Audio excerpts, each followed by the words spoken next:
momento mais difícil do que aquele que nós temos que nos despedir de quem amamos.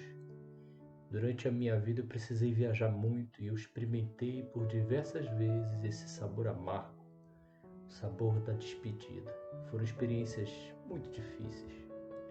Porém, se existe um momento mais doloroso ainda, é aquele em que a morte nos obriga a nos despedir daquele que não queríamos deixar. Você sabe muito bem o que eu estou falando. É uma mistura de sentimentos tão intensos que às vezes até parece que nós não vamos suportar. Isso acontece porque nós não fomos criados para a morte. Nós fomos criados para a vida, criados para uma vida sem fim. Foi vida que Deus soprou em nosso sistema respiratório quando nos criou. Ele soprou o fôlego de vida para que vivêssemos para sempre e nunca morrêssemos. Por isso, mesmo sabendo que a morte é o fim natural da caminhada, nunca nós vamos nos acostumar com ela. A morte, ela é intrusa, ela é uma visita indesejada. Já cantava Gonzaguinha que a vida é sempre desejada, por mais que seja errada. Ninguém quer a morte, mas a morte, ela não surgiu por acaso. Ela é consequência da escolha desastrosa do primeiro casal criado.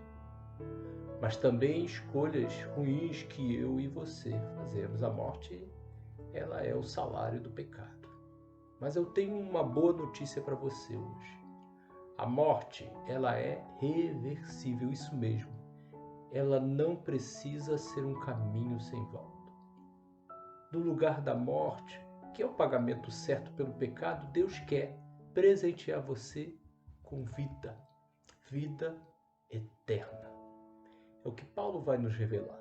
Ele diz, o salário do pecado é a morte, isso nós já sabemos, mas ele complementa, o presente gratuito de Deus é a vida eterna, que temos em união com Cristo Jesus, o nosso Senhor. Quando Jesus permitiu que o crucificasse, ele estava entregando ao Pai a própria vida pelo pagamento requerido do nosso pecado. Então Deus pode nos dar gratuitamente a vida eterna em lugar da morte. Por isso, em Jesus, somente em Jesus Cristo, a morte sim é reversível. Tem um caminho de volta.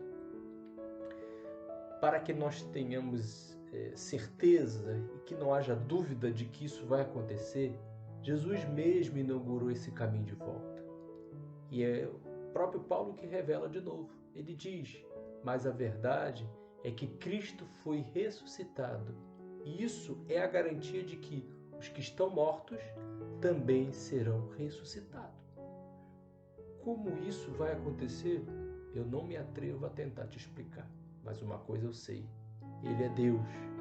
E se Ele nos trouxe ao mundo a partir de 2 minúsculas células, é certo que Ele tem poder para nos trazer de volta da morte para a vida. A morte em Cristo Jesus não é o fim.